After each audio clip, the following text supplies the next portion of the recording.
የፍጻሜ ዘመን አስተምህሮ ወይም ስካቶሎጂ ብለን በምናጠናበት ጊዜ እንግዲህ በባለፈው የሰባቱ ዓመት የመከራ ዘመን ማለት ምን ማለት ነው የሚለውን ተመልክተናል። በዚያው በሰባቱ ዓመት የመከራ ዘመን ውስጥ ደግሞ የሚከሰቱ ሌሎች ክስተቶች አሉና እነሱን ክስተቶች ደግሞ በደንብ እናጠናለን። በተለይ ዛሬ በዋናነት ሁለቱ አውሬዎች የክርስቶስ ተቃዋሚ ወይም ደግሞ ሐሰተኛው ክርስቶስ ከባህር የሚወጣው አውሬ እና እንዲሁም ደግሞ ሐሰተኛው ነቢይ ከምድር የሚወጣው አውሬ በሰባቱ ዓመት የመከራ ዘመን ውስጥ እነሱ አንዱ ክስተት ስለሆነ ስለነሱ እንግዲህ ትንሽ እናጠናለን ማለት ነው።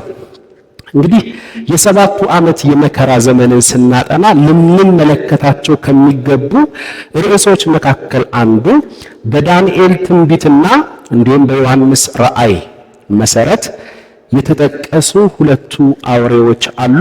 አንደኛው ሐሰተኛው መሲህ ወይም ደግሞ ከባህር የሚወጣው አውሬ አለ። ሁለተኛው ደግሞ ሐሰተኛው ነቢይ ከምድር የሚወጣ አውሬ አለ። እነሱም ነው እንግዲህ የምንመለከታቸው። እንግዲህ የዳንኤል 7ኛ ሱባኤ ወይም ደግሞ አንዷ የቀረችው 7 ዓመት የሰባቱ ዓመት የመከራ ዘመን በነቢዩ ዳንኤል ትንቢት መሰረት ኢየሩሳሌምን ለማደስ ትእዛዝ ከሚወጣበት ጊዜ አንስቶ የእስራኤል ኃጢአት ፈጽሞ እስከሚሰረይበትና የዘላለም ጽድቅ እስከሚጀመርበት ድረስ ያለውን የጊዜ እርዝመት ይይዛል። ለምሳሌ 7ው ሱባኤ ሲባል ይህንን ሙሉ የጊዜ እርዝመት የያዘ ነው ማለት ነው። ዘን በ69ኛውና በ70ኛው ሱባኤ ደግሞ የማን ዘመን ገብቷል ማለት ነው? የቤተ ክርስቲያን ዘመን ገብቷል። በ69ኛው ሱባኤ ላይ መሲሁ ተገደለ። ስንት ሱባኤ ሲቀር ማለት ነው? አንድ ሱባኤ ሲቀር ያቺ አንድ ሱባኤ ደግሞ የ7 ዓመቷ ናት። ያቺ የ7 ዓመት መከራ ተብላ የምትጠራው በ69ኛዋና በቀረችው በአንዷ በ70ኛዋ ሱባኤ መካከል የቤተ ክርስቲያን ዘመን ገብቷል ማለት ነው። ይህ የቤተ ክርስቲያን ዘመን ደግሞ አባቶች ጸጋ ጨምርልን። ይህ የቤተ ክርስቲያን ዘመን ቢያንስ በአራት ነገር ተጠቅሷል። አንደኛ የእግዚአብሔር መንግስት ከእስራኤል ተወስዳ ፍሬዋን ለሚያደርግ ሕዝብ ወይም አሕዛብ የተሰጠበት ዘመን ተብሏል። ማቴዎስ ምዕራፍ 21 ቁጥር 43 ላይ ማለት ነው። ቁጥር 43 ላይ የእግዚአብሔር መንግስት ከእስራኤል ተወስዳ ፍሬዋን ለሚያደርግ ሕዝብ ወይም አሕዛብ የተሰጠችበት ዘመን ነው። ሁለተኛ ይህ የቤተ ክርስቲያን ዘመን የአሕዛብ ሙላት እስኪገባ ድረስ እስራኤል ላይ ድንዛዜ የሆነበት ዘመን ነው። ይህ የቤተ ክርስቲያን ዘመን የአሕዛብ ሙላት እስኪሆን መነጠቅ እስኪሆን ሙላት እስኪሆን ድረስ እስራኤል ላይ ድንዛዜ የሆነበት ዘመን ነው። ሶስተኛ ምክንያቱም ጥቅስ ማግኘት ከፈለጋችሁ ሮሜ ምዕራፍ 11 ቁጥር 25 ሶስተኛ ይህ የቤተ ክርስቲያን ዘመን እግዚአብሔር ለስሙ የሚሆንን ወገን ከአሕዛብ የሚወስድበት ዘመን ነው። ይህ የቤተ ክርስቲያን ዘመን እግዚአብሔር ለስሙ የሚሆንን ወገን ከማን ዘንድ? ከአሕዛብ የሚወስድበት ዘመን ነው። ሐዋርያት ሥራ ምዕራፍ 15 ቁጥር 14 ያዕቆብ እንደዛ ብሏል። የቤተ ክርስቲያኒቱ ሽማግሌ ማለት ነው። እንዲሁም ደግሞ አራተኛና የመጨረሻው ይህ የቤተ ክርስቲያን ዘመን ለብሉይ ኪዳን የእምነት አባቶች ለብሉይ ኪዳን ነቢያቶች ተሰውሮ የነበረ በአዲስ ኪዳን ለሚገኙ ቅዱሳን የተገለጠ የጌታ ምንድነው? ምስጢር ነው። የምስጢር ዘመን ነው ማለት ነው። የምስጢር ዘመን ነው። ስለዚህ ለብሉይ ኪዳን ነቢያት ተሰውሮ የነበረ ለአዲስ ኪዳን ቅዱሳን ደግሞ የተገለጠ የማን ምስጢር ነው? የጌታ ምስጢር፣ የእግዚአብሔር ምስጢር ነው። ይህንን ሐዋርያው ጳውሎስ ኤፌሶን ምዕራፍ 3 ከቁጥር 5 ጀምሮ እስከ 6 ድረስ ጠቅሶታል ማለት ነው። ስለዚህ የቤተ ክርስቲያንን ዘመን በሚመለከት እነዚህን እንመለከታለን። ቀጥሎ ይህ የቤተ ክርስቲያን ዘመን አብቅቶ ቤተ ክርስቲያን ስትነጠቅ ወይም ቅዱሳን ሲነጠቁ ተቋርጦ የነበረው የዳንኤል 7ኛው ሱባኤ ወይም 7 ዓመት ትቀጥላለች ማለት ነው። ትቀጥላለች። በዚህም የመጨረሻው ሱባኤ ወይም 7 ዓመት ጊዜ ውስጥ የእግዚአብሔር ዕቅድ እና ትኩረት እንደገና በእስራኤል ላይ ይሆናል ማለት ነው። አያችሁ በሰባቱ ዓመት የመከራ ዘመን ወይም ደግሞ በሰባኛዋ ሱባኤ የመጨረሻዋ በሰባኛዋ ሱባኤ ቤተክርስቲያን ከተነጠቀች ቅዱሳን ከተነጠቁ በኋላ የቀረችው አንዷ ሱባኤ በዋናነት ከማን ጋር ነው የምትገናኘው? ከእስራኤል ጋር ነው የምትገናኘው። ሰባው ሱባኤ ሁሉ ከማን ጋር ነው የሚገናኘው ብለናል? ቅዱሳን ከእስራኤል ጋር እንጂ ከቤተ ክርስቲያን ጋር አይገናኝም። ለዚያም ነው ቤተ ክርስቲያን በመከራው ዘመን ታልፋለች የሚሉ አስተማሪዎች አሉ። ፈጽሞ የእግዚአብሔርን ቃል እንደሚገባ ራይትሊ ዲቫይድ አድርገው ካለመረዳታቸው የተነሳ የተፈጠረ ኮንፊውዥን ነው ማለት ነው። ነገር ግን ሰባው ሱባኤ ፈጽሞ ከእስራኤል ሕዝብ ጋር እንጂ ከቤተ ክርስቲያን ጋር የሚገናኝ አይደለም። እንዴት እንደማይገናኝ በባለፈው ስላጠናን ማለት ነው። እንግዲህ የሰባቱ ዓመት የመከራ ዘመንን ስናጠና ልንመለከታቸው ከሚገቡ ርዕሶች መካከል አንዱ በዳንኤል ትንቢትና ቅድም እንዳልነው በዮሐንስ ራእይ መሰረት ስለተጠቀሱ ስለ ሁለቱ አውሬዎች ነው። ስለ ሁለቱ አውሬዎች አንደኛው ሐሰተኛው መሲህ የሚባል ነው። ከባህር የሚወጣ አውሬ ይለዋል ራእይ ምዕራፍ 13።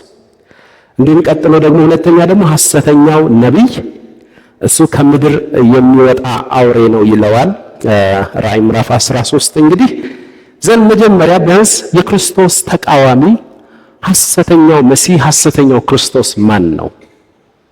ሐሰተኛው ክርስቶስ ማን ነው? የክርስቶስ ተቃዋሚ አሁን ወይም ሐሰተኛው መሲህ ከባህር የሚወጣው አውሬ ይለዋል። እርሱ እንዴት ነው የሚነሳው? እንግዲህ የሰባቱ ዓመት የመከራ ዘመን የሰባቱ ዓመት ቤተክርስቲያን ከተነጠቀች ቅዱሳን ሁላችን ከተነጠቅን በኋላ ቀጥታ የሚጀምረው የዳንኤል ሰባኛው ሱባኤ 69ኛው ላይ ተቋርጦ የነበረው ያ ሰባኛዋ ሱባኤ አንዷ ሱባኤ ወይም 7 ዓመቷ ምን ትላለች? ትጀምራለች። እርሷ ከመጀመሯ በፊት ግን ማን መነጠቅ አለበት? ቤተክርስቲያን ወይም ቅዱሳን ሁላችን ምን ማለት አለብን? መነጠቅ አለብን። እኛ ስንነጠቅ ያቺ የ7 ዓመት የመከራ ዘመን ትጀምራለች። እንግዲህ የ7 ዓመት የመከራ ዘመን ወይም ሰባኛው ሱባኤ የሚጀምረው በዚህ በክርስቶስ ተቃዋሚና በእስራኤል መንግስት መካከል በሚደረግ ጽኑ ቃል ኪዳን እንደሆነ መጽሐፍ ቅዱስ ያስተምረናል። እንግዲህ ይህ የክርስቶስ ተቃዋሚ ወይም ከባህር የሚወጣው ቀዩ አውሬ የአውሮፓው ህብረት መሪ ማለት ትችላላችሁ ወደ ስልጣን ይመጣል።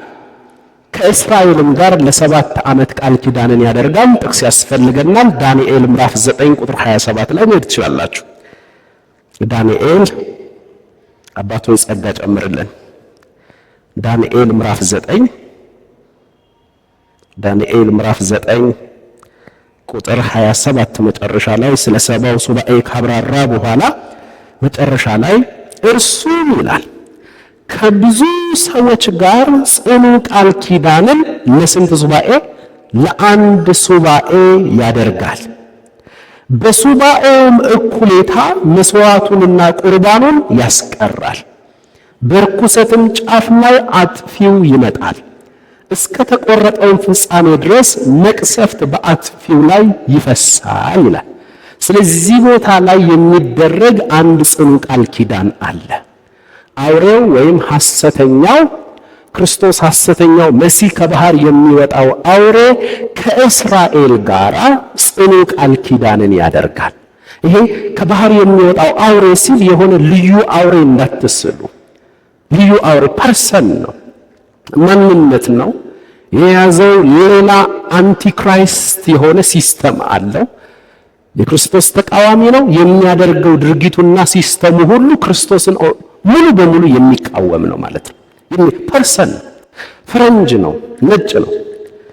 ባህር የሚያሳየው እንመጣበታለን በዝርዝር። ባህር አሕዛብን፣ የአሕዛብ ሲስተም፣ የአሕዛብን አሰራር፣ ፖለቲካውን እና ኢኮኖሚካል የሆነውን ነገር በሙሉ የሚቆጣጠር ሰው ነው የሚወጣው። ባህር አሕዛብን ነው የሚያሳየው። ስለዚህ ከዚያ መካከል የሚወጣውን ሰው የሚሾመውን ሰው ከባህር የሚወጣ አውሬ ሐሰተኛው ክርስቶስ ሐሰተኛው መሲህ የጥፋትን ልጅም ይለዋል። ስለዚህ እሱ ይመጣና ከእስራኤል ጋር ለ7 ዓመት የሚሆን ጽኑ ቃል ኪዳን ምን ይላል? ይፈራረማል። ጽኑ ቃል ኪዳን እስራኤል የዚያን ጊዜ ከዚህ ሰው ጋር ነው ምን የምትፈራረመው? ቃል ኪዳን የምትፈራረመው። ለስንት ዓመት? ለ7 ዓመት። እርሱም ከብዙ ሰዎች ጋር እንግዲህ ከእስራኤል መሪዎችና ከእስራኤል ነገስታት ጋር እንደሆነ ነው ትርጉሞቹ የሚያመላክቱት። ጽኑ ቃል ኪዳን ለአንድ ሱባኤ። አንድ ሱባኤ ስንት ነው ብለናል? 7 ዓመት። ለአንድ ሱባኤ ያደርጋል። በሱባኤውም እኩሌታ ግን መስዋዕቱንና ቁርባኑን ያስቀራል። በርኩሰት ጫፍ ላይ አጥፊው ይቀመጣል። እስከ ተቆረጠው ፍጻሜ ድረስ መቅሰፍት በአጥፊው ላይ ይፈሳል። ሐዋርያው ጳውሎስ ይህንን ሰው ተሰሎንቄ ላይ ያነሳልናል። ሁለተኛ ተሰሎንቄ ላይ እስኪ እንሂድ። አባቶች ጸጋ ጨምረልን። ሁለተኛ ተሰሎንቄ ምዕራፍ 2 ከቁጥር 1 ብንጀምር ነገር ግን ወንድሞች ሆይ ስለ ጌታችን ስለ ኢየሱስ ክርስቶስ መምጣትና ወደ እርሱ ስለ መሰብሰባችን በመንፈስ ወይም በቃል ወይም ከእኛ እንደሚመጣ መልእክት የጌታ ቀን ደርሷል ብላችሁ ከአእምሯችሁ ቶሎ እንዳትናወጡ እንዳትደነግጡም እንለምናችኋለን። እዚህ ጋር ሁለት ነገር ነው የሚናገረው። ነገር ግን ወንድሞች ሆይ ስለ ጌታችን ስለ ኢየሱስ ክርስቶስ መምጣትና የምትል ቃል አለች። መምጣትና ወደ እርሱ ስለ መሰብሰባችን ሁለት የተለያዩ ነገሮች ናቸው። የጌታ ኢየሱስ ክርስቶስ መምጣት አለ፣ የኛ ደግሞ ምን አለ? መሰብሰብ አለ። የተደበላለቀ ነገር አይደለም። በደንብ ስናጠናው ዘንድ በመንፈስ ወይም በቃል ወይም ከኛ እንደሚመጣ በመልእክት የጌታ ቀን ደርሷል ብላችሁ ከአእምሯችሁ ቶሎ እንዳትናወጡ እንዳትደነግጡ እንለምናችኋለን። ማንም በማናቸው መንገድ አያስታችሁ። በጽሑፍም ይሁን ከነ ሐዋርያው ጳውሎስ ተምሬ መጥቼ ነው የሚበል፣ በቃልም በአካልም ይምጣ በደብዳቤም ይዞት ይምጣ ፈጽሞ እንዳትቀበሉት። እኛ ላክነው ያንን ሰው እንዳትደነግጡ። ማንም በማናቸው መንገድ አያስታችሁ። ክህደቱ አስቀድሞ ሳይመጣና የአመፅ ሰው ዳንኤል 9:27 ላይ የተጠቀሰው የአመፅ ሰው እርሱም የጥፋት ልጅ ሳይገለጥ አይደርስምና። ቁጥር 4 እኔ እግዚአብሔር ነኝ ብሎ አዋጅ እየነገረ ጭራሽ ደፋር ነው። እኔ ማን ነኝ የሚለው? እግዚአብሔር ነኝ እያለ። እስራኤል በጣም ነው የምትስተው በዛ ሰዓት። የእስራኤል ሕዝብ በጣም ነው በስተቱ የሚወሰዱት። እኔ ነኝ መሲሁ ብሎ ነው የሚመጣው። እኔ ነኝ ተጠብቁኝ የነበረው መሲህ እኔ ነኝ። ምክንያቱም ሐሰተኛው ክርስቶስ ተብሏል። የጥፋት ልጅ ነው ግን እሱ እውነተኛው መሲህ የዛሬ 2000 ዓመት በአካል መጥቷል ለማዳን። አሁን ደግሞ በዳዊት የተስፋ ቃል መሰረት ለመፍረድና ለመንገስ ይመጣል። አሁንም ታውቃላችሁ እስራኤላውያን መሲሁ ገና ይመጣል፣ መሲሁ ገና ይወለዳል ብለው ምን እያሉ ነው? እያሰቡ ነው። ገና ይመጣል። አረ የዛሬ 2000 ዓመት መጥቷል መሲሁ ስትል እሱ አሳች ነው የሚሉት። ስሙን መጥራት እንኳን አይፈልጉም። እሱ አሳች ነው። የዛሬ 2000 ዓመት መጥቶ የነበረው እርሱ አሳች ነው። እውነተኛው መሲህ ከዚህ በኋላ ነው የሚመጣው ይላሉ። እውነተኛው መሲህ የእግዚአብሔር ልጅ ግን በትንቢት እንደተነገረለት የዛሬ 2000 ዓመት በስጋ ተገልጧል። ትሑቱ ኢየሱስ ነው እርሱ። በስነ ስርዓት ትንቢቶች ሁሉ ግጥምጥም የሚሉለት ኢሳይያስ በትንቢቱ አስቀድሞ የተናገረለት ድንግል ትጸንሳለች ወንድ ልጅም ትወልዳለች ብሎ አስቀድሞ የተነገረው ትንቢት ማቴዎስ ላይ ሉቃስ ላይ በደንብ ተረጋግጧል። እርሱ ማነው? ጌታችን ኢየሱስ ክርስቶስ ነው። አንቺ ቤተልሔም ሆይ ተብሎ ስለ ቤተልሔም የተነገረው አወጣጡ ከጥንት የሆነ መስፍን ገዢ ባንቺ ላይ ይመጣል አለ። እርሱ የተወለደ በዳዊት ሀገር በቤተልሔም በበጎች በረት ተወለደ ማለት ነው። የተባረከው ናዝራዊ ይባላል ተብሎ እንደተጻፈ ናዝሬት የሚባል ወረዳ ሄዶ አደገ። ያለ አባት በመንፈስ ቅዱስ ኃይል ድንግል ከሆነችው ሴት ከቅድስት ማርያም ምን አለ? ተወለደ ኢየሱስ። አሁን ያለው የትኛውም ከአባትና ከእናቱ የተወለደ ሰው ግን መሲህ ሊሆን አይችልም። መሲሁ ኢየሱስ ክርስቶስ ብቻ ነው። የዛሬ 2000 ዓመት የመጣው እርሱ እውነተኛ መሲህ፣ እውነተኛ ከእስራኤል ሕዝብ መካከል ከይሁዳ ነገድ የተገኘው እርሱ እውነተኛ መሲህ ነው። ስለዚህ ማንም በማናቸው መንገድ አያስታችሁ። ክህደቱ አስቀድሞ ሳይመጣና የአመፅ ሰው እርሱም የጥፋት ልጅ ሳይገለጥ አይደርስም። ጭራሽ ቁጥር 4 እኔ እግዚአብሔር ነኝ ብሎ አዋጅ እየነገረ በእግዚአብሔር ቤተ መቅደስ እስኪቀመጥ ድረስ አምላክ ከተባለው ሁሉ ሰዎችም ከሚያመልኩት ሁሉ በላይ ራሱን ከፍ ከፍ የሚያደርገው ተቃዋሚ እርሱ ነው። ተመልከቱ ቅዱሳን፣ እርሱ ነው። እንመጣበታለን በኋላ በደንብ የሚብራራ ክፍል ስላለው ማለት ነው። ስለዚህ ሐሰተኛው መሲህ ሐሰተኛው ክርስቶስ የሚባለው ከእስራኤል ጋራ ለስንት ዓመት ነው ቃል ኪዳን የሚያደርገው? ለ7 ዓመት። እስራኤል ከዚህ ሰው ጋር ነው ለ7 ዓመት ቃል ኪዳን የምታደርገው። ነገር ግን በ7 ዓመቱ አጋማሽ ላይ ቃል ኪዳኑን ያፈርሳል። ጭራሽ በቤተ መቅደሱ ላይ አመጽ ያመጣል። እኔ እግዚአብሔር ነኝ ማለት ይጀምራል። ይሄ ቤተ መቅደስ ስንተኛው ቤተ መቅደስ? 3ኛው ቤተ መቅደስ አሁን እንዲያውም ዲል እየተደረገ ነው እንዲሰራ። ዲዛይኑ ሁሉ ወጥቶ አልቋል። ሁሉ ነገር አልቋል። እስራኤላውያን ጨርሰውታል። ሁሉንም ነገር ዲዛይኑ አልቋል። ይሄ ነገር ለእስራኤል ከሚያስገኝላት መብቶች መካከል 2 ነገር አለ። አንደኛ ቤተ መቅደሱ ይሰራል።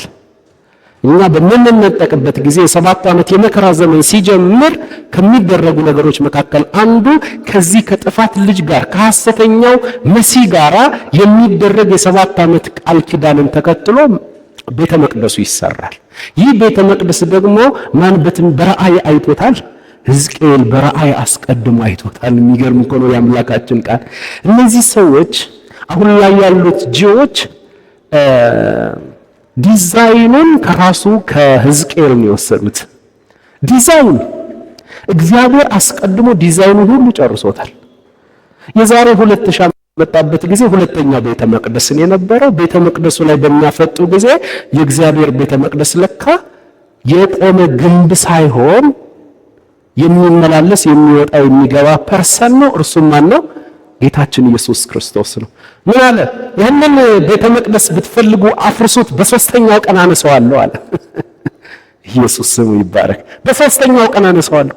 ግራ ተጋቡ። 46 ዓመት ሙሉ ስንሰራ የነበር 46 ተሰርቶ እስኪያልቅ ድረስ 46 ዓመት ነው የፈጀው። እንዴት ነው አንተ ማነህና ነው በ3 ቀን አፍርሼ እሰራዋለሁ የምትል? እርሱ ግን ስለምኑ እያወራ ነበር? ስለ ሰውነቱ፣ ስለ ስጋው እያወራ ነበር። እግዚአብሔር ሰው በሰራው መቅደስ ምን አይልም አይኖርም። የራሱ መቅደስ አለው። የመጀመሪያው ሙሉ መቅደሱ ማን ነው? ክርስቶስ ኢየሱስ ነው። ከዚያስ በክርስቶስ የሚያምኑ ሁሉ የማን ቤተ መቅደስ ሆኑ? የእግዚአብሔር ቤተ መቅደስ። ምንኛ መታደል ነው! ይሄ ነገር አሁን በስጋ ላለው እስራኤላዊ ይገባዋል እንዴ? አይገባውም። 3ኛውን ቤተ መቅደስ ለመገንባት የተዘጋጀ የትኛውም ሰው ፈጽሞ አሁን የምንነጋገረው ቋንቋ ሊገባው አይችልም። በዛ ሰዓትም አልገባቸውም። ገና አገልግሎት ሲጀምር ገና 30 ዓመቱ ነው። የ30 ዓመት ወጣት ቆሞ ይህንን ቤተ መቅደስ ብትፈልጉ አፍርሱት፣ እኔ በ3ኛ ቀን አነሳዋለሁ ሲል ወዲያው እኮ ኮንፊውዥን ነው የተፈጠረ። እንዴት 46 ዓመት ሙሉ የፈጀን ቤተ መቅደስ እያሉ እነሱ የሚጠቁሙት በድንጋይ የተሰራውን ቤተ መቅደስ ነው። እርሱ ግን ስለ ራሱ ሰውነት እያወራ ነበር። ተመልከቱ። እንደዛም ሆኖ 3ኛው ቤተ መቅደስ አሁን ከፊት ለፊታችን ይሰራል ማለት ነው። 3ኛው ቤተ መቅደስ። 2ኛው ቤተ መቅደስ ላይ ኢየሱስ ቃል አውጥቶበታል። ኢየሱስ ጌታ ሆይ ቤተ መቅደሱን አየኸው ሲሉት ምንድን ነው ያላቸው? ድንጋይ በድንጋይ ላይ ሳይሆን የማይቀር አይምሰላቸው፣ ይፈርሳል ባጭው። በ70 ዓመተ ምህረት የሮም ወታደር ጀነራል ቲቶ ወይም ታይተስ የሚባል ተነሳ፣ ሙሉ ከተማዋን አቃጠለ። እዛ ጋር የነበሩትን ሁሉ እንዲገደሉ አደረገ። ሌላው ተበተነ፣ ቤተ መቅደሱም ፈረሰ። አሁን እስራኤላውያን ቤተ መቅደስ የላቸውም። ይልቅስ በየሰፈሩ የጸሎት ቤት አለ። በቃ እዛ የጸሎት ቤት እየሄዱ ነው። በየሰፈሩ በየወረዳው የጸሎት ቤት አለ። እዛ የጸሎት ቤት ትሄዳለህ። ነገር ግን የፈረሰው የቤተ መቅደሱ የሆነ ፓርቱ ስላለ እዛ ቦታ ደግሞ ሄደው ምን ይላሉ?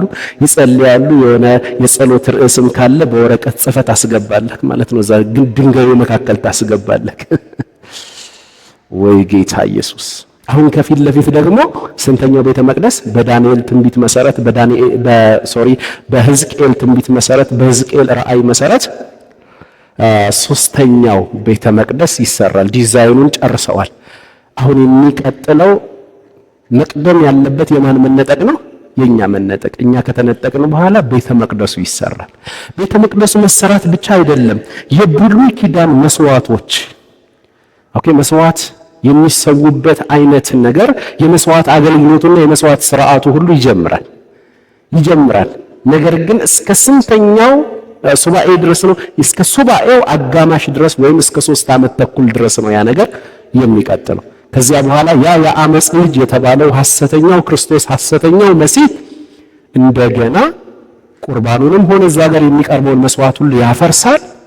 ጽኑ ቃል ኪዳኑን ያፈርሳል። ጭራሽ በእግዚአብሔር ቤተ መቅደስ ላይ እኔ ማን ነኝ ይላል? እኔ እግዚአብሔር ነኝ ይላል።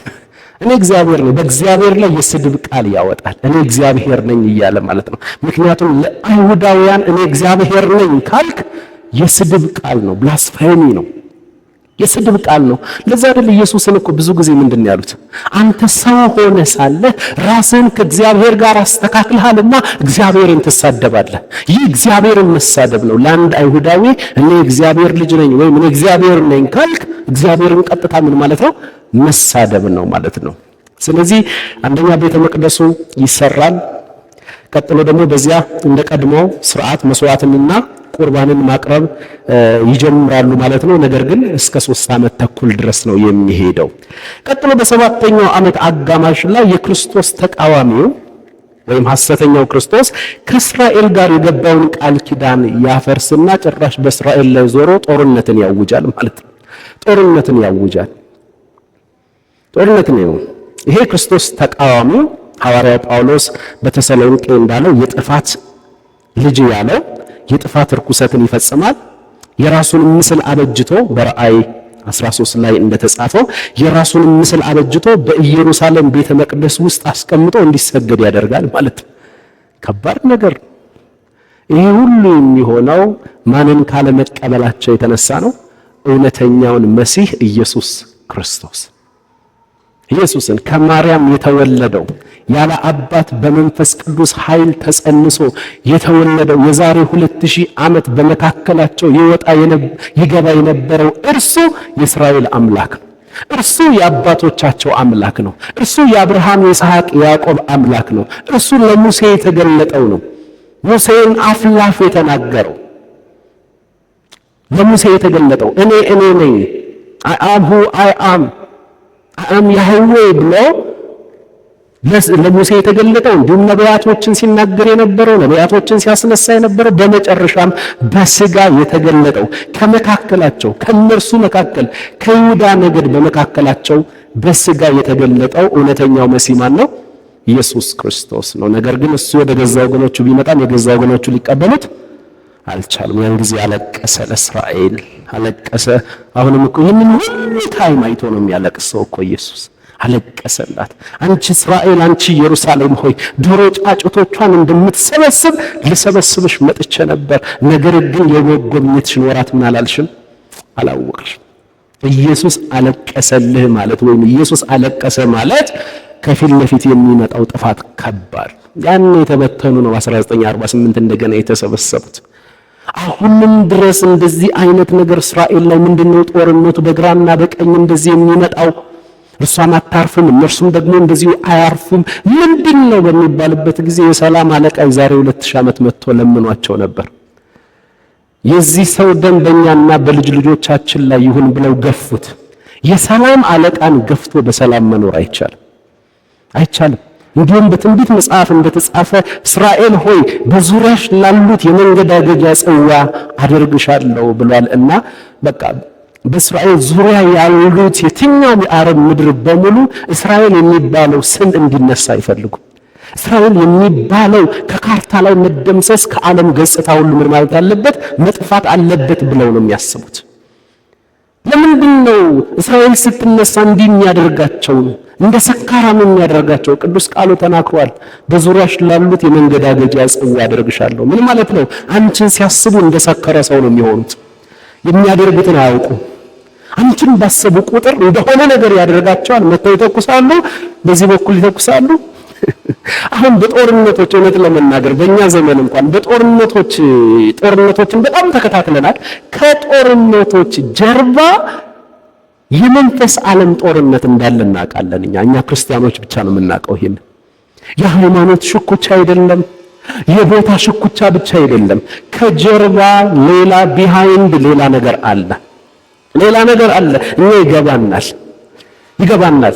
ይህ ህዝብ የእስራኤል ህዝብ ወደድንም ጠላንም የማን ህዝብ ነው?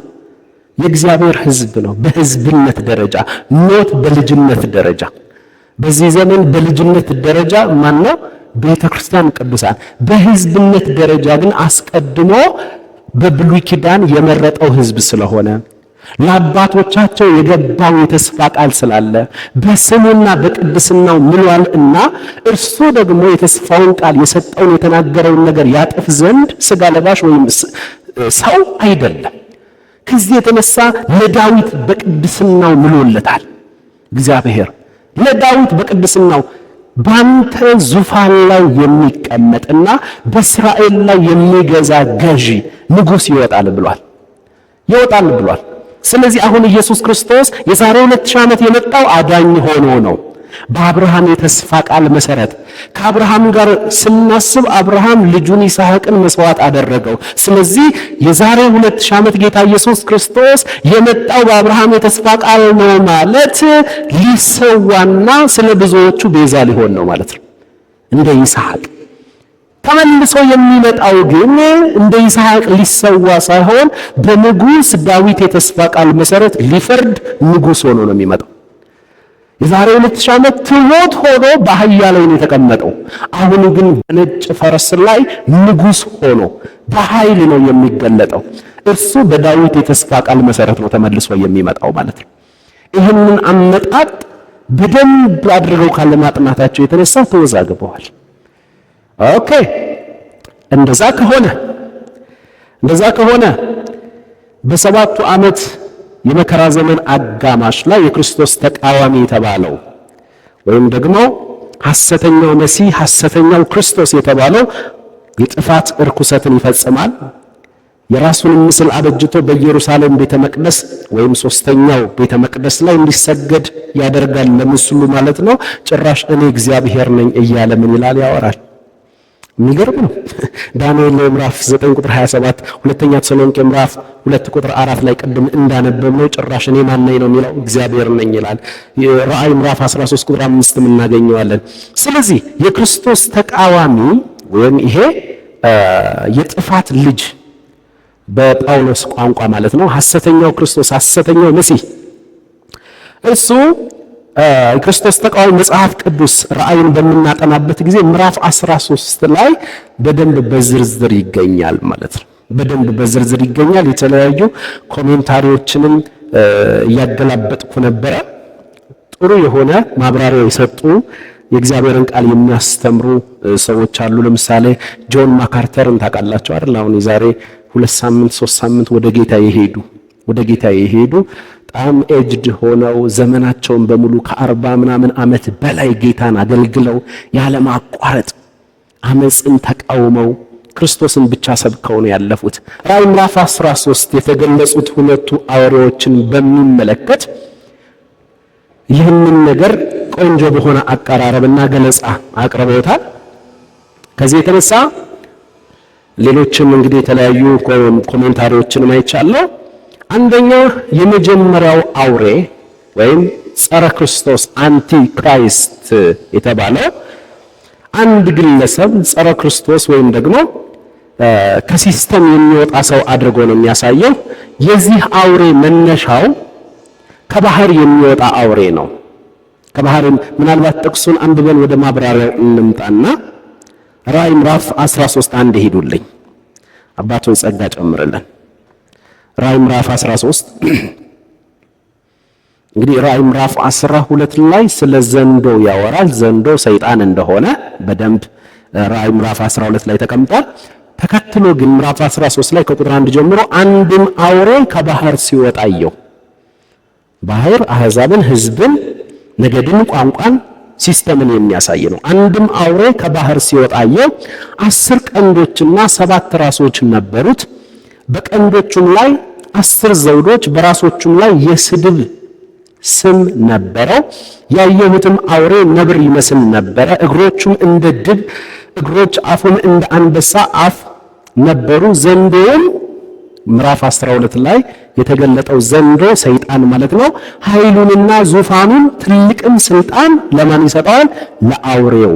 እግዚአብሔር አብ በሰማይና በምድር ስልጣንን ለጌታ ለኢየሱስ ክርስቶስ ለእግዚአብሔር ወልድ እንደሰጠው እንዲሁ ዘንዶ ሰይጣን ከባህር ለሚወጣው አውሬ ለሐሰተኛው ክርስቶስ ለሐሰተኛው መሲህ ስልጣንን በሁሉ አቅጣጫ ምን ይለዋል ማለት ነው?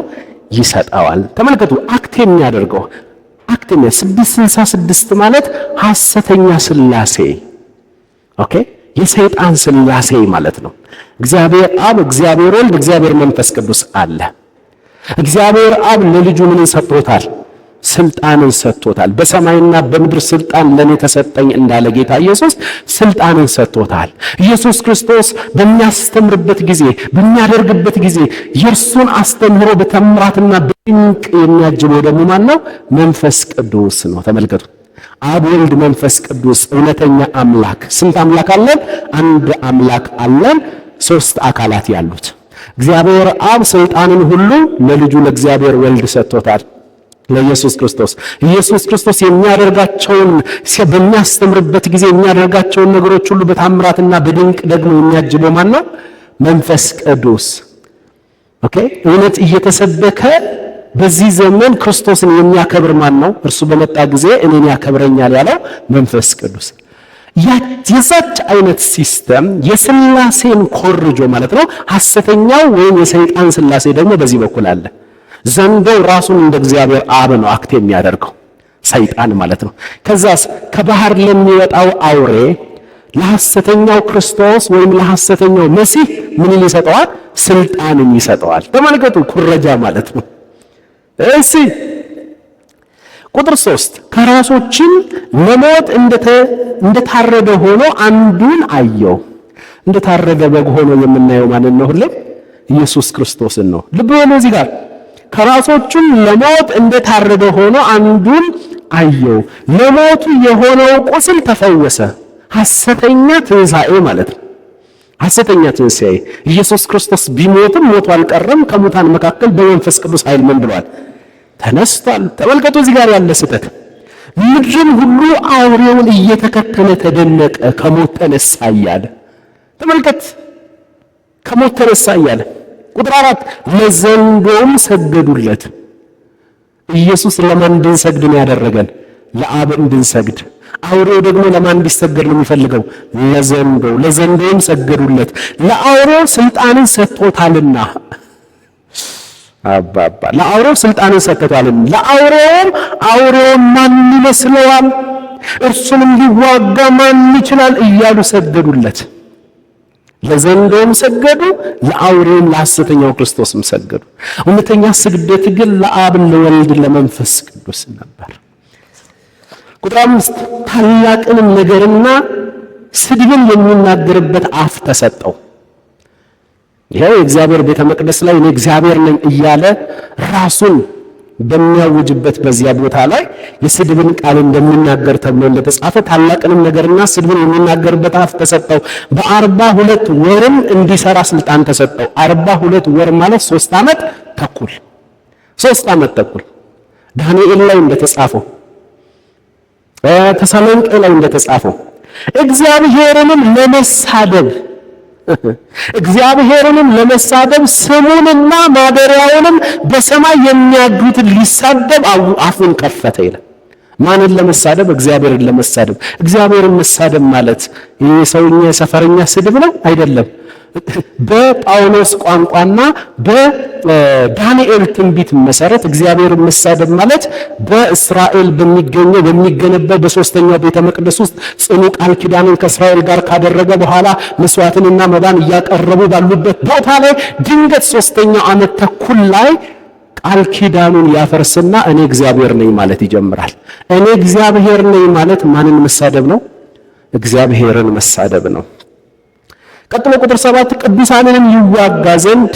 እዚህ ጋር ቅዱሳን የተባሉት እነማን ናቸው? እኛንን ወይስ የእስራኤል አማኞች? የመንግስት ወንጌል አማኞች የሚባሉት ናቸው። የልዑሉ ቅዱሳን ብሎ ዳንኤል እንደተናገረው ቅዱሳንንም ይዋጋ ዘንድ ድልን ያደርጋቸው ዘንድ ተሰጠው ስልጣን ማለት ነው። ወዲያው ኪዳኑን ካፈረሰ በኋላ ጦርነትን ነው የሚያወጀው በእስራኤል ላይ ማለት ነው። በነገድና በወገን በቋንቋም በሕዝብ ሁሉ ላይ ስልጣን ተሰጠው። የሚገርም እኮ ነው።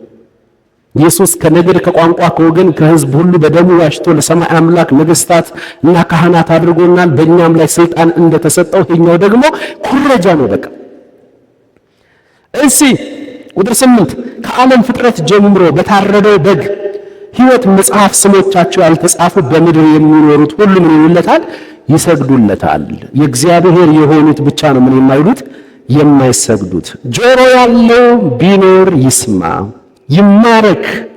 ይማረክ ዘንድ ያለው ማንም ቢኖር ወደ ምርኮነት ይሄዳል። በሰይፍ የሚገድል ማንም ቢኖር ራሱ በሰይፍ እንዲገደል ይገባዋል። የቅዱሳን ትዕግስትና እምነት በዚህ ነው ይልና የመጀመሪያው አውሬ ማን እንደሆነ ካራክተሩ ምን እንደሆነ በደንብ እናገኘዋለን። እስከ ቁጥር 10 ድረስ ማለት ነው።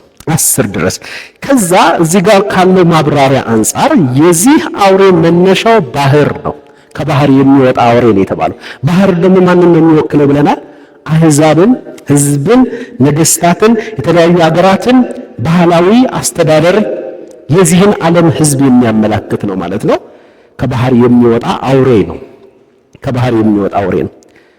ዘን ዳንኤል ላይም ተጽፏል። ይህ ከባህር የሚወጣው አውሬ በደንብ አድርገን የምንመረምር ከሆነ ከአውሮፓው ህብረት መካከል ነው የሚወጣው። ከአውሮፓው ህብረት መካከል ነው የሚወጣው። የአውሮፓው ህብረት መሪ ነው ማለት ነው። መሪ ነው ተመልከቱ። ምክንያቱም ወደ ዳንኤል በምንሄድበት ጊዜ ናቡከደነጾር የተመለከተው ህልም አለ፣ ራእይ አይቷል። ያ ናቡከደነጾር የተመለከተው ምንድነው? የቆመ የሰው ምስል ነው የተመለከተው።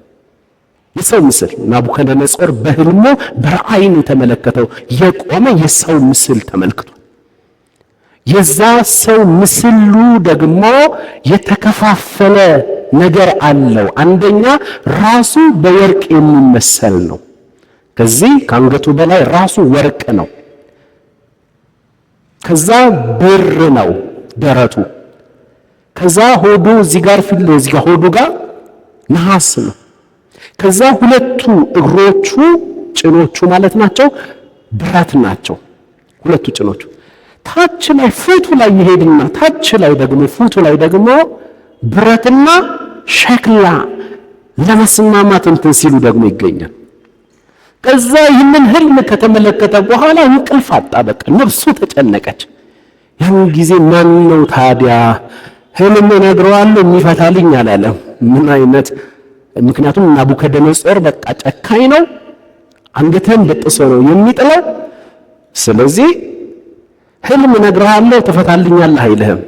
በግምት የሚፈታ ስላለ፣ በሌላ አይነት መንገድ የሚፈታ ስላለ ምንድን ያለው ንጉሱ ያወጣው አዋጅ? ህልም ያየሁትን ህልም አይቶ ትርጉሙን የሚያመጣ ሰው ፈልጋለሁ፣ አለበለዚያ ጨርሳቸዋለሁ አለ። ጨርሳቸው። ስልጣን ያለው ሰው በጣም ስልጣን ያለው። ከዛስ ህልም አይቻለሁ፣ ያየሁትን ህልም እስከነፍቺው ያምጣ። ከዛ ሰው ሁሉ በሚጨነቅበት ጊዜ ወደ ማን መጡ? ወደ ዳንኤል መጥተው ሲነግሩት ሚስጥርን የሚያውቅ አምላክ በየት አለ? በሰማይ። ሚስጥርን የሚገልጥ አምላክ በሰማይ አለ። ከዛስ ዳንኤል ጸለየ። እግዚአብሔር ለናቡከደነጾር ያየውን ህልም ለማን ደገመለት? ለዳንኤል ከነምኑ ከነፍቺው። ከዛ ህልሙንም ፍቺውንም እናገራለሁ አለ። ዳንኤል ቀረበ። ንጉሥ ሆይ ትልቅ የሰው ምስልን ተመልክተሃል። ራሱ የወርቅ ምስል ነው። እርሱ አንተንና መንግስትህን የሚወክል ነው። ራሱ የወርቅ ምስሉ የወርቁ ክፍል ወይም ራሱ የባቢሎንን መንግስት የሚወክል ነው። ቀጥሎ ደግሞ ደረቱ ደግሞ የብር ነው። እርሱ ደግሞ ፋርስና ሜዶ ነው። የፋርስና የሜዶ መንግስት ነው። የትኛው ካለፈ በኋላ? የባቢሎን መንግስት ካለፈ በኋላ ፋርስና ሜዶ ይመጣል። የፋርስና ሜዶ መንግስት ካለፈ በኋላ የግሪክ መንግስት ይመጣል። እርሱ ነሐስ ነው፣ በነሐስ ነው የተመሰለው። ቀጥሎ የግሪክ መንግስት ካለፈ በኋላ በሁለቱ ጭኖቹ ላይ ያለው የብረት ምስል ደግሞ የሮም መንግስት ነው። በጣም ጨካኝ፣ በጣም ክፉ የሆነ መንግስት ነው። የብረት መንግስት። ኢየሱስ ራሱ የተወለደው የት ላይ ነው? የብረት መንግስት የሮም አገዛዝ በነበረበት ሰዓት ላይ። ቀጥሎስ በፍጻሜ ዘመን ግን የብረት መንግስት ከሸክላዎች ጋር አብሮ ይነሳል አለ። ልብ በሉ፣ የት ላይ? ፉት መጨረሻ ላይ ፉቱ ታች ላይ የብረት መንግስት ከምን ጋር ማለት ነው? ከሸክላ ጋር ለመዋሃድ እየፈለገ አይነት ነገር ይነሳል። ተመልከቱ። መጨረሻ ላይ ግን ምንም ሳይነካው ከተራራ ላይ አንድ ድንጋይ ተንከባሎ ይወርዳል። ራሱን አይደለም፣ ደረቱን አይደለም፣ ወገቡን፣ ጭኖቹን አይደለም፣ ታች ይመጣና ፉቱን ይመታዋል። ያን ጊዜ ያ ምስል ይወድቃል። ከዛ እንደ አቧራ ብናኝ ይሆናል። ምንም ሳይነካው ከተራራ ላይ ተንከባሎ የመጣው ድንጋይ ታላቅ መንግስት ይሆናል። ምንም ሳይነካው ከላይ የሚወርደው ማን ነው? ኢየሱስ ክርስቶስ። ታላቅ መንግስት፣ የሺህ ዓመት መንግስት ይጀምራል ማለት ነው። ነገስታትን ካጠፋ በኋላ ማለት ነው። ይህንን ዳንኤል ላይ ናቡከደነጾር የተመለከተውን ህልም ማየት ይቻላል ማለት ነው። ስለዚህ በመጭ ለምንድነው እንደዚህ ያልኳችሁ? ይህንን ያወራኋችሁ ታች ላይ ፉቱ ላይ ማንም ሳይነካው ከተራራ ላይ የሚወርደው ድንጋይ ከመምጣቱ በፊት ግን ታች ላይ የብረት መንግስት ከሸክላ ጋር ምን ይላል? አብሮ ይነሳል። የብረት መንግስት ማን እንደሆነ አውቀናል። የሮም መንግስት እንደሆነ አውቀናል። ሸክላ የሚላቸው ሌሎች የአሕዛብ ነገስታቶች፣ የሮም መንግስት ከሌሎች የአሕዛብ ነገስታቶች ጋር አብሮ ለመደባለቅ አብሮ አንድ መንግስት ለመመስረት የሚያደርገው ነገር ነው። እርሱ በዚህ ዘመን የተነሳው የአውሮፓው ህብረት ነው። የአውሮፓው ህብረት ሮም አለበት፣ ዋናው እሱ ነው። ነገር ግን ሌሎች አሕዛቦች እሺ ብለው ሲገቡ፣ በአንድ ነገር አኩርፎ ሲወጡ፣ ሸክላ አይደሉ? ብረትና ሸክላ እንደማይገጥመው አንዱ ሲወጣ፣ በስብሰባ አንዱ ሲወጣ፣ አንዱ ሲገባ፣ እንደገና ተመልሰው ሲስማሙ፣ ደግሞም ሳይግባቡ ሲቀሩ ያለውን ነገር የሚያሳይ ነው። አሁን የራሳቸውን ጦር አዘጋጅተዋል። ረጅም ጊዜ አስቆጥረዋል። ምናልባት 20-30 ዓመት ሆኗቸዋል። የአውሮፓው ህብረት የራሱ ጦር አለው። ልብ በል፣ እያዘጋጀው ነው እግዚአብሔር። እነሱ ምን እያደረጉ እንደሆነ እንኳን አያውቁ። ሰላም በምድር ላይ እናመጣለን ይላሉ። ኦኬ፣ እግዚአብሔር የራሱን አጀንዳ እንዴት አድርጎ እንደሚያስፈጽም ተመልከቱ። ከዛ የራሳቸውን ጦር አዘጋጅተዋል። የራሳቸውን ብር አዘጋጅተዋል። የራሳቸውን የተለያዩ ዲፓርትመንቶች አዘጋጅተዋል። የሰላም ዲፓርትመንት አላቸው። ሰላምን በምድር ላይ ማስፈን። ስለዚህ ጦርነትን አስወግደን ሰላምን እናመጣለን የሚለው የሰላም የጸጥታው ቢሮ ፊት ለፊት ላይ ምንድነው ያለው? ጦር ወደ ማጭድ እየቀየረ አይታል። እንደዚህ ፒክቸር አይታችኋል? ያ ፒክቸሩ ምናልባት ፕሮጀክተር ላይ እናሳያቸዋለን። ኦኬ፣ የጦሩን ወደ ማጭድ እየቀየረው አይነት ነገር ያለ ኃይል አለ። እሱ ምንድነው? በሺው ዓመት ጊዜ መሲሁ ሲመጣ ጦራቸውንና የጦር መሳሪያቸውን ወደ ምን ይቀይሩታል? ወደ ማረሻ፣ ወደ ማጭድ ይቀይሩታል። ያን ጊዜ መሲሁ በመጣበት ሰዓት ላይ በሚነግስበት ላይ ጥፋትና ጉስቁልና የሚባል ነገር የለም። ፍጹም ሰላም፣ ፍጹም ጽድቅ፣ ፍጹም በረከት ነው። ነገር ግን መሲሁ በሌለበት የጸጥታው ምክር ቤት የሚያወጣው የትኛውም የሰላም ሐሳብ ፈጽሞ ቋሚ በሆነ አቅጣጫ ሊፈጸም አይችልም። ምክንያቱም የሰላም አለቃ ኢየሱስ ባለበት ነው ቋሚ ሰላም ሊኖር የሚችለው። ስለዚህ ይሄ ከባህር የሚወጣው አውሬ እርሱ ነው። የአውሮፓው ህብረት መሪ ነው ልላችሁ። የአውሮፓው ህብረት መሪ ነው። በመቀጠል ስልጣኑን ከማን ነው የሚያገኘው? ከዘንዶ ነው የሚያገኘው። ዘንዶ ማን ነው? የቀደመው እባብ ያሁኑ ዘንዶ ሰይጣንና ዲያብሎስ የተባለው ተብሎ ተጽፏል። ዘንዶ ዲያብሎስ ነው፣ ሰይጣን ነው። ዓላማው ምንድነው? የጸረ ክርስቶስ ዋናው ዓላማ የሰውን ልጅ አምልኮ ሁሉ በመያዝ ራሱን ከአምላክ ጋር እኩል በማድረግ ሰዎችን ከእውነተኛው አምልኮ ዘወር ማድረግ ማሳት ነው። ዘን ቀጥሎ ሁለተኛው አውሬ ደግሞ አለ። ሁለተኛው አውሬ ከቁጥር 11 ይጀምራል። ራእይ ምዕራፍ 13 ከቁጥር 11 ጀምሮ ያኛው ከባህር የሚወጣ አውሬ ነው። ይሄኛው ደግሞ ከየት ነው የሚወጣው? ከምድር የሚወጣ አውሬ ነው። ከምድር የሚወጣ አውሬ ነው። ምናልባት ቤስት ኮሜንታሪዎችን የተለያዩ ነገሮችን ስትመረምሩ ከምድር የሚወጣው አውሬ ከዚህ በፊትም እንደተማርነው ማለት ነው ከእስራኤል ልጆች መካከል ሊሆን ይችላል ተብሎ ይታመናል። ከባህር የሚወጣው አውሬ እንዳለ ሁሉ ከምድር የሚወጣ ባህር አሕዛብን ከወከለ ምድር ደግሞ እስራኤልን ነው የሚወክለው ይላሉ። ከዛ መጽሐፉ ምን ይላል መሰላችሁ? ራእይ ምዕራፍ 13 ቁጥር 11 ጀምሮ ስለ ሐሰተኛው ነቢይ ደግሞ ይሄኛው በጣም አስደንጋጭና አስፈሪ ነው። ሌላም አውሬ ከምድር ሲወጣ አየሁ። ያኛው አውሬ ከየት ነው የወጣው? ከባህር ነው የወጣው። ይሄኛው አውሬ ደግሞ ከምድር ነው የሚወጣው። አሰራራቸውን ሲስተማቸውን እያየ ነው አውሬ የሚላቸው እንጂ አውሬ አይደለም፣ ሰዎች ናቸው። ሌላም አውሬ ከምድር ሲወጣ አየሁ። የበግ ቀንዶችን የሚመስሉ 2 ቀንዶችም ነበሩበት፣ እንደ ዘንዶም ይናገር ነበር። ያኛው ሐሰተኛው ክርስቶስ የፖለቲካውን እና የኢኮኖሚውን ነገር የሚቆጣጠር ተመልከት። ይሄኛው ደግሞ እንደ በግ ማለት የመጨረሻ ሃይማኖተኛ ሰው ሆኖ ነው የሚመጣው። የመጨረሻ ትሁት ሆኖ ነው የሚመጣው። ሃይማኖታዊ በሃይማኖት አቅጣጫ የተከሰቱ መንፈሳዊ ችግሮችን የሚፈታ መስሎ ነው የሚቀርበው። ነገር ግን የበግ ቀንዶች የሚመስሉ 2 ቀንዶች ነበሩት ይልና የሚናገረው እንደምንድን ነው? እንደ ዘንዶ የሚናገር ነበር። አየው፣ በንግግሩ ይታወቃል። የሚያከብረው፣ የሚያጎላው፣ የሚያስፈጽመው የዘንዶውን ሐሳብ ነው። መንፈስ ቅዱስ የእግዚአብሔርን ሐሳብ እያስፈጸመ ክርስቶስን እንደሚያከብረው ይሄኛው ደግሞ እንደ መንፈስ ቅዱስ አክት የሚያደርግ ነው።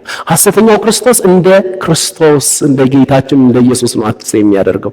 ይሄኛው ደግሞ እንደ መንፈስ ቅዱስ አክት ለማድረግ ነው፣ ግን የሚናገረው እንደ ዘንዶ ነው ሲል የማንን ሐሳብ ነው የሚያስፈጽመው? የዘንዶውን፣ የሰይጣንን። ቁጥር 12 በፊተኛውም አውሬ ስልጣን በእርሱ ፊት ሁሉን ያደርጋል። ተመልከቱ፣ በፊተኛው አውሬ ስልጣን የሚያደርገውን ነገር ሁሉ። ለሞቱ የሆነው ቁስል ተፈወሰለት። ለፊተኛው አውሬ ምድርና በእርሱ የሚኖሩት እንዲሰግዱለት ያደርጋል። አጆ መንፈስ ቅዱስ ስለ ክርስቶስ፣ መንፈስ ቅዱስ ስለ ክርስቶስ ሥራ፣ መንፈስ ቅዱስ ስለ ክርስቶስ የቤዛነት፣ መንፈስ ቅዱስ ስለ ክርስቶስ ሞት፣ ደግሞ ሞቱ አልቀረም ከሙታን መካከል መነሳቱን ሁሉ ለእኛ እንዳወጀ፣ እንደነገረ፣ እንዳስተማረ ይህኛው ሐሰተኛው ነቢይ ደግሞ ስለዚያኛው ሐሰተኛ ትንሣኤ ስለ አውሬው ወይም ስለ ሐሰተኛው ክርስቶስ ነው የሚናገረው። እና ሰዎች ለማን እንዲሰግዱ ያደርጋል? ለሐሰተኛው ክርስቶስ። ቁጥር 13 እሳትም እንኳ ከሰማይ ወደ ምድር በሰው ፊት እስኪወርድ ድረስ ታላላቅ ምልክቶችን ያደርጋል።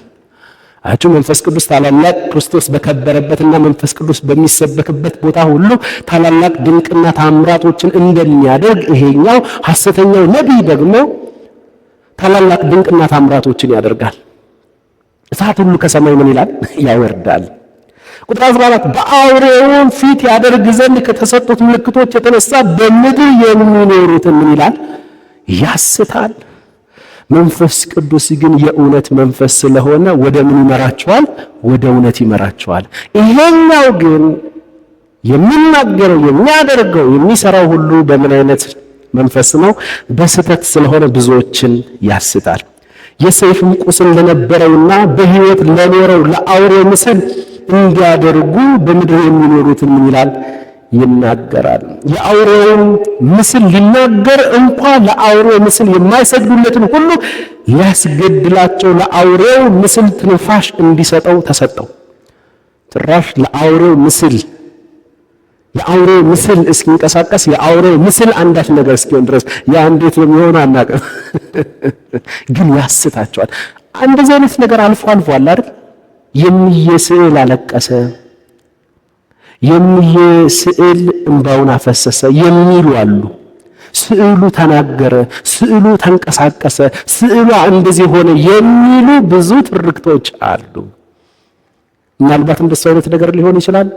ሲጀምር እኛ የምትፈሩ እየፈራችሁ ነው እንዴ? እኛ የለንም። እሺ እዚህ ጋር የለንም አይደል? የለንም። ኦ ማይ ጋድ። ቁጥር 16 ታናናሾችና ታላላቆች፣ ባለጠጎች፣ ድሆች፣ ጌታዎችና ባሪያዎች ሁሉ በቀኝ እጃቸው ወይም በግንባራቸው ምልክትን እንዲቀበሉ የአውሬውን ስም ወይም የስሙን ቁጥር ያለውን ምልክት የሌለበትን ማንም ሊገዛ ወይም ሊሸጥ እንዳይችል ያደርጋል። ጥበብ በዚህ አለ።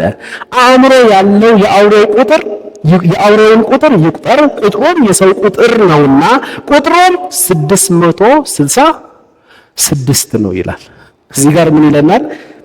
አእምሮ ያለው የአውሬውን ቁጥር ይቁጠረው፣ ቁጥሩ የሰው ቁጥር ነውና። ይሄ አንድ ሌላ እንትን ነው። ቁጥሩ የሰው ቁጥር ነውና ቁጥሩም 666 ነው።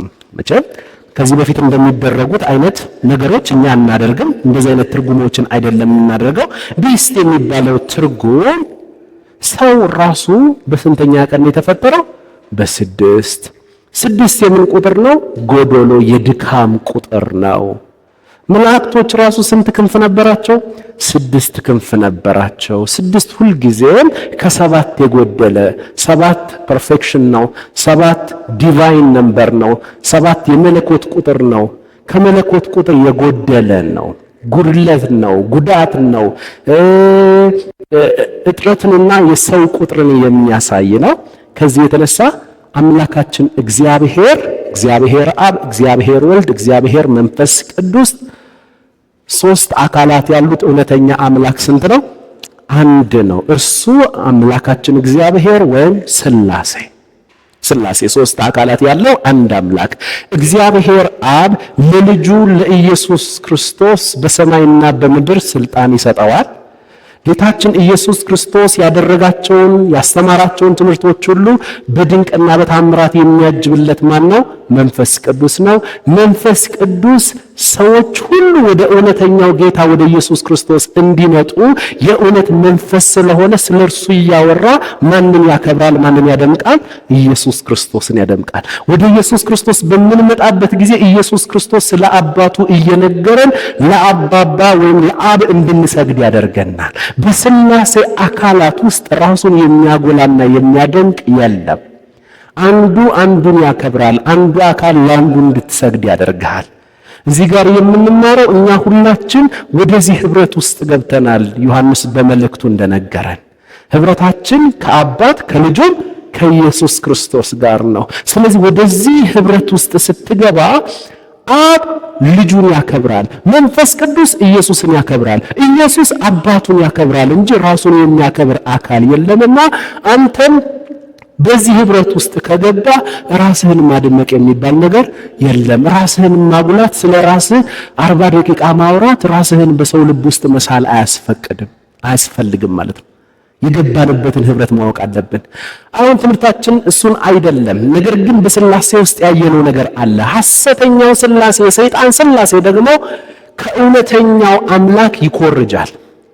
አብ ለልጁ ስልጣን እንደሰጠው ዘንዶ ሰይጣን ለሐሰተኛው አውሬ ለሐሰተኛው ክርስቶስ ምንን ይሰጣል? ስልጣንን ይሰጣል። ተመልከቱ። ኢየሱስ ክርስቶስ ለአብ እንድንሰግድ እንደሚያደርግን አብን እንደገለጠልን ሐሰተኛው ክርስቶስ ደግሞ ሰዎች ሁሉ ለዘንዶ እንዲሰግዱ ያደርጋቸዋል። ከዛ መንፈስ ቅዱስ ኢየሱስ ክርስቶስን በተአምራትና በድንቅ እያጀበ ሰዎችን ሁሉ ቅዱሳንን ሁሉ የእውነት መንፈስ ከመሆኑ የተነሳ እውነትን እያስተማረ ወደ ክርስቶስ እንደሚያደርስ ለክርስቶስ እንድንሰግድ እንደሚያደርገን እንዲሁ ከባህር ለወጣው አውሬ ከምድር የወጣው ሐሰተኛው ነቢይ ተአምራትንና ድንቅን እያደረገ ሰዎች ሁሉ ለአውሬ ወይም ደግሞ ለሐሰተኛው ክርስቶስ እንዲሰግዱ ያደርጋል ማለት ነው። ተመልከቱ። ስለዚህ ምንድነው የሚሆነው ታዲያ መጨረሻ ላይ ይሄ ቃል ኪዳኑን ከእስራኤል ጋር የነበረውን የ7 ዓመት ቃል ኪዳን አፍርሶ በእግዚአብሔር ቤተ መቅደስ ላይ እርኩሰትን የፈጸመ እኔ እግዚአብሔር ነኝ እያለ ያመፀው ሐሰተኛው መሲህ መጨረሻ ላይ እስራኤል ላይ ጦርነትን ያውጃል። ሁሉም የአሕዛብ መንግስታት በሙሉ እስራኤልን ለማጥፋት ይነሳሉ። ሁሉ አሜሪካ እንኳን ሳትቀር እዚህኛው ጦርነት ላይ ትገባለች። አሁን እስራኤል ከተጠራች በኋላ ከጀርባ ማን ያለችው? አሜሪካ ነው ያለችው። ያን ጊዜ ግን እንደዛ አይደለም። እሱ የትኛው ጦርነት ነው በሚባልበት ጊዜ የአርማጌዲዮን ጦርነት የሚባለው። የአርማጌዲዮን ጦርነት የሚለውን ደግሞ ኔክስት ላይ እንመለከተዋለን ማለት ነው። እንጸልይ።